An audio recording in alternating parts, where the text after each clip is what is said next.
Hello, welcome back to my channel. This is my design team project for Dot's Inspiration Shop. Let me show you. I have this box full of these tags and pockets and journal cards and whatnot. And I'm going to decorate these even more.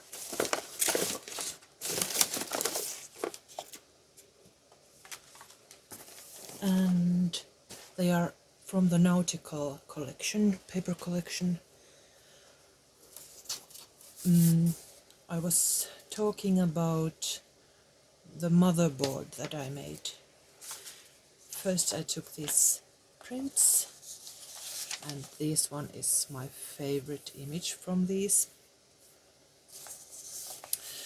And I glued them down on some cardstock, like this one. I glued them down, and after they had dried up, I cut them up to these different kind of shapes that I'm going to finish little by little. And this is a project, and it's going to take me some time.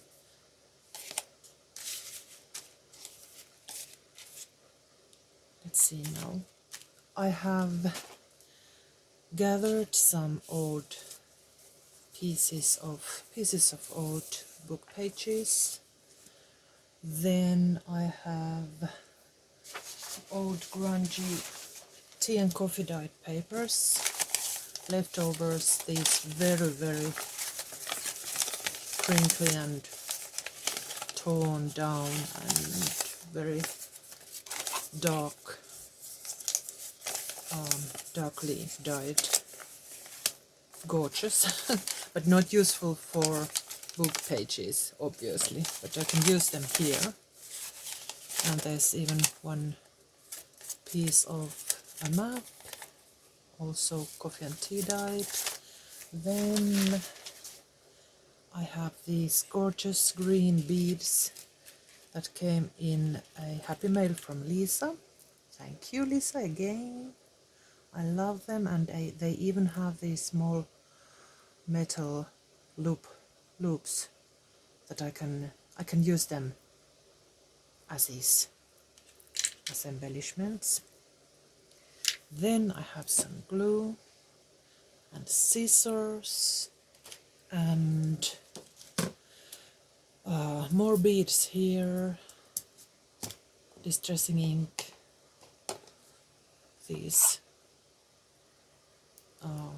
what are they? Tweezers. Let me check it out. Tweezers to grab the small beads and other small particles. Then I have these brushes for inking and distressing, because I find these more useful than these. Oops. These. They break down so easily. So I have started using these. Anyways, this one we need two to punch the holes. And corner punch.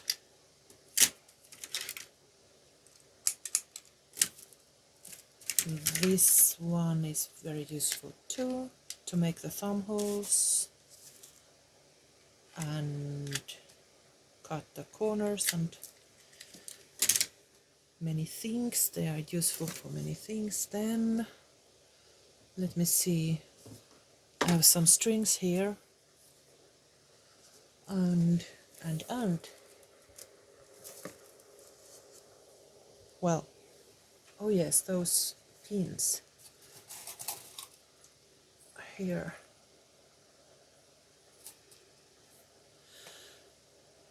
I think that's it. Let's start. Oh yes, almost forgot. The snippet rolls. They are useful here.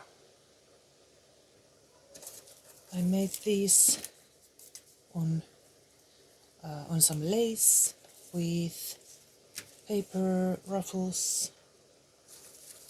There's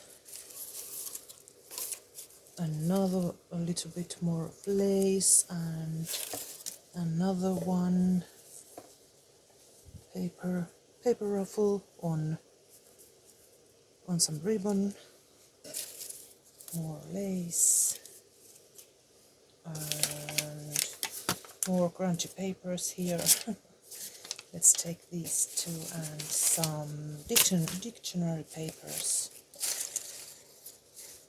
What else? Let's see what I have here. Well, there's a lot in my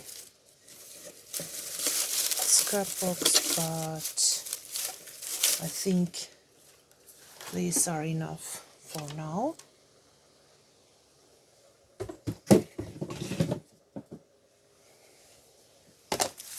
Let's start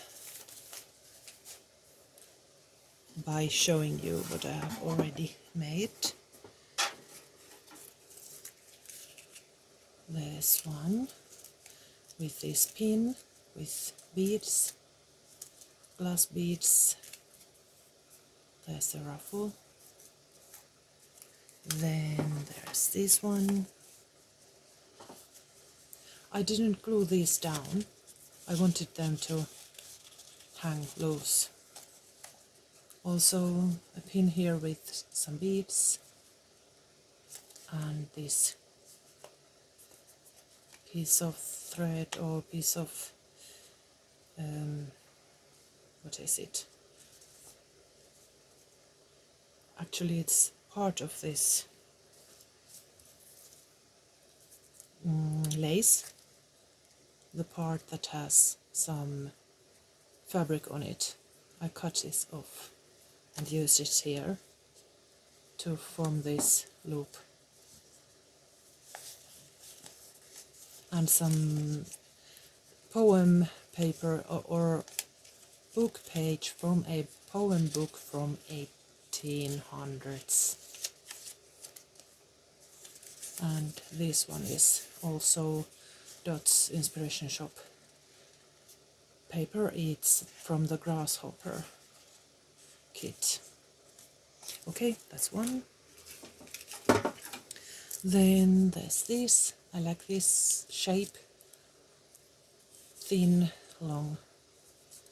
There's a lighthouse image over there, and it's on a piece of lace with this pin with the beads.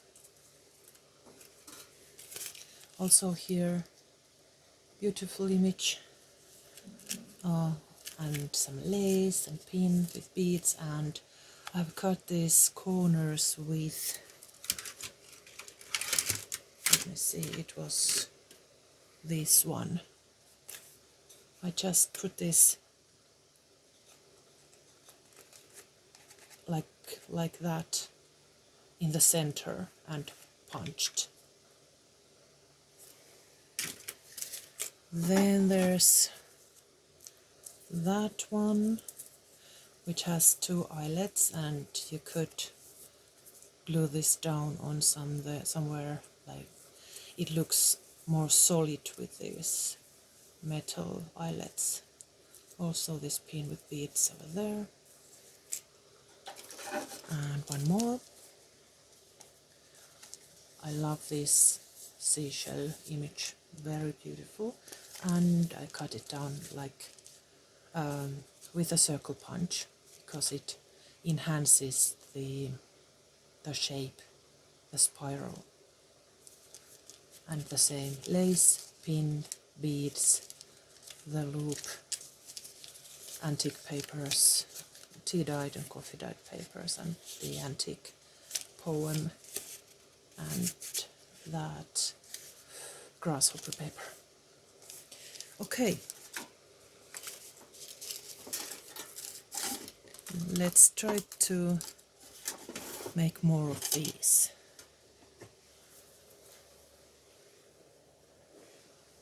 Firstly, we're going to decide on the part that I have already cut down what will be the one that inspires the most. I love these. There's a crab.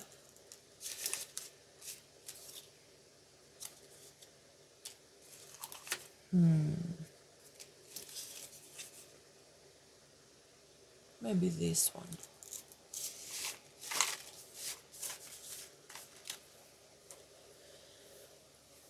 Alrighty.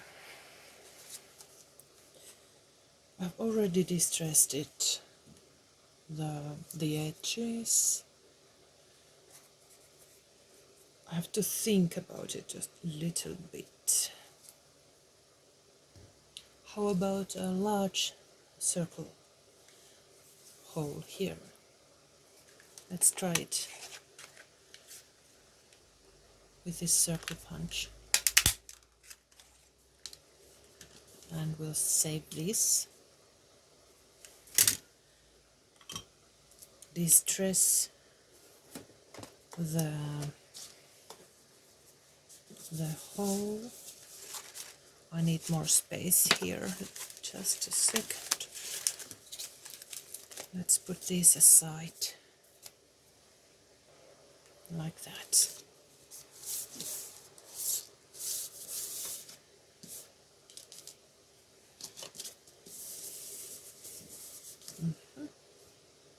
I have to move the camera a little bit so that it won't wobble when I'm inking.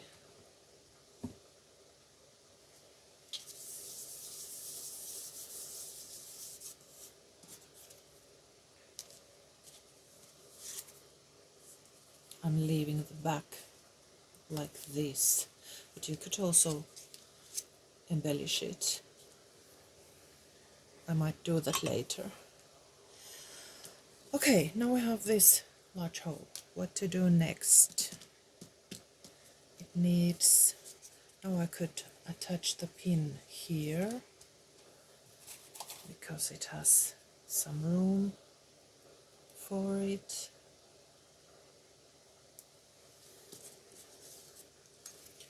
Maybe the green bead. Let's see, okay, I need the tweezers.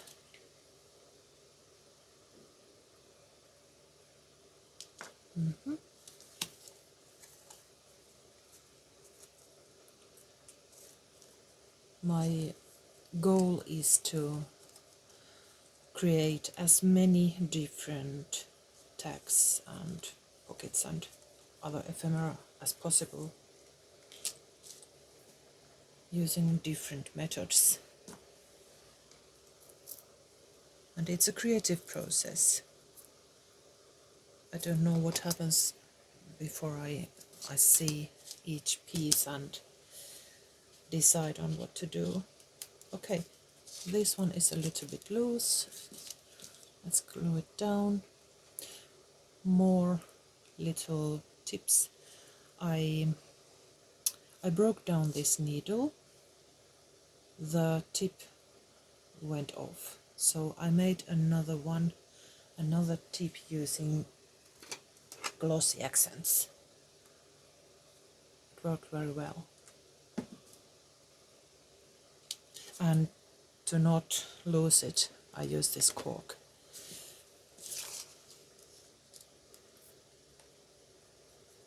I've lost one and I don't want to lose another one because the regular pins, they get rusty. Like here, I put a pin here so that it won't clog, and it gets rusty, and then you'll see the rust is over there and the glue is brown. Well, it doesn't matter much, but if you're going to glue down some very thin white paper, it will show, and that's not a good thing. So best not to lose this pin. Okay. Then this needs something more. I had some lace snippets here, and I decided to take this off and sew this piece of lace in here and attach the pin on it. I'll be back. There. Nice and grungy. And then I'll attach this pin.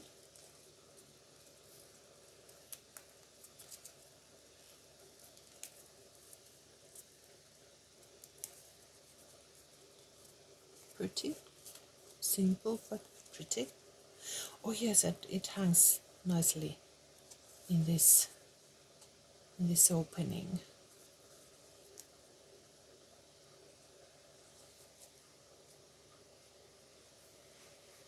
Okay. Let's put a prettier background over there.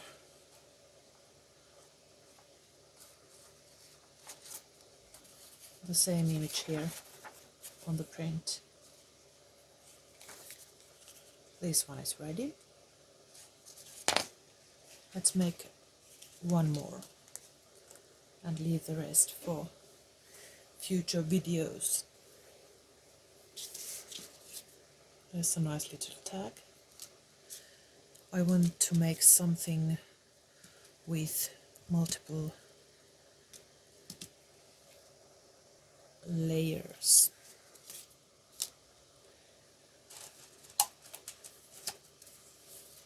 Let's see if I can use these, or should I take, that's too big. Almost everything here is too big. Or to put these on the background and leave them so that you can turn this off and see what's on the background. Maybe threefold, like this. Oh yes, I like that.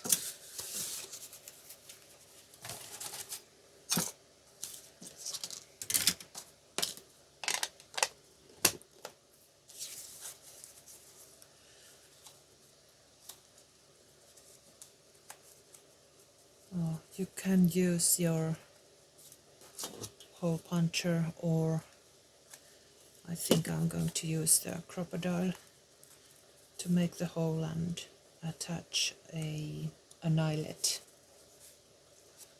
over there. And maybe I'll make it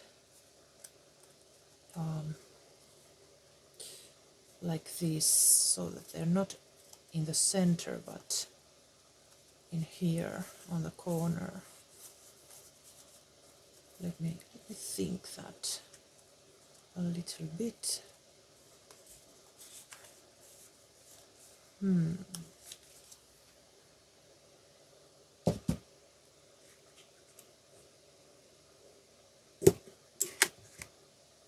And instead of an eyelet, I decided to use these,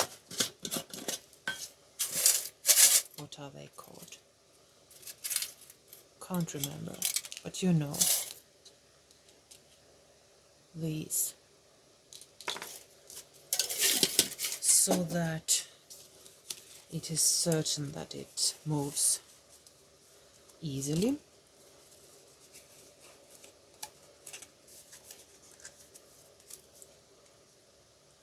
The eyelets might be too thick,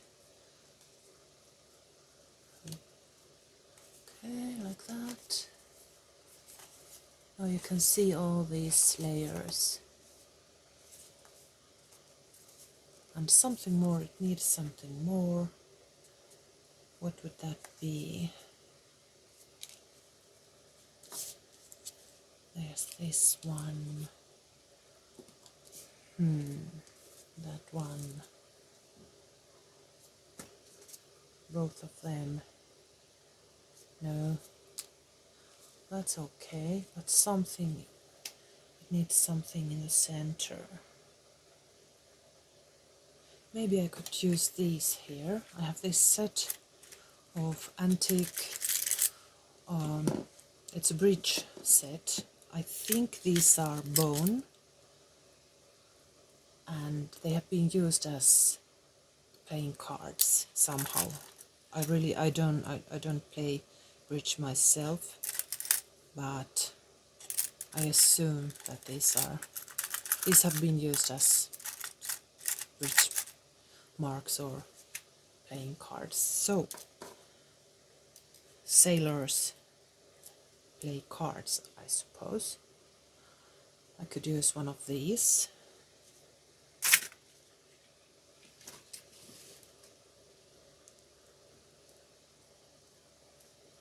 In here. Maybe distress it a little bit more. It's so white even though it's really old. Let's see what happens. Let's put this richly and then wipe off the excess.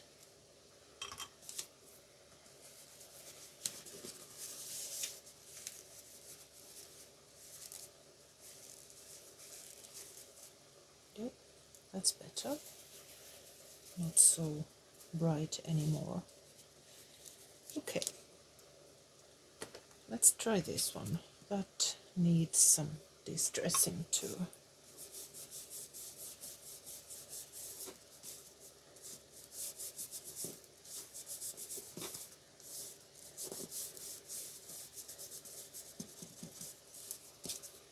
There's some white showing and we don't want that.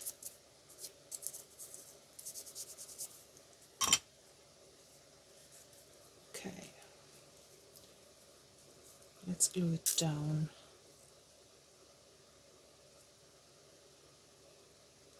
There's more lace and it needs some ink too. It was folded like that.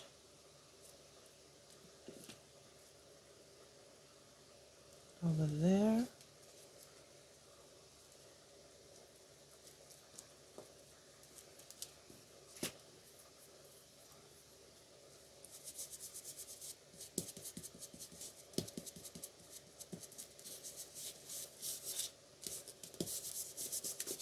And all around.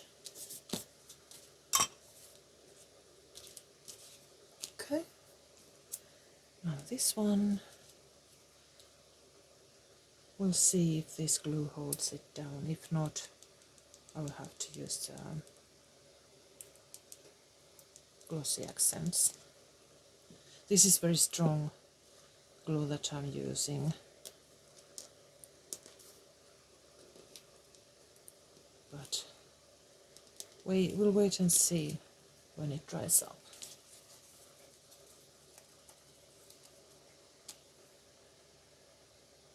There they are, they are ready. The glue was okay. It held this bone playing card. This one is plain but somewhat intriguing. I like it. And this one, a beautiful ship image and some grungy lace with that hanging bead over there. Beautiful. So 2 more to my collection and let's put them in here to wait the next time. I hope you liked this video, and if you do, please hit the thumbs up, and I'll see you very soon in the next video. Bye bye!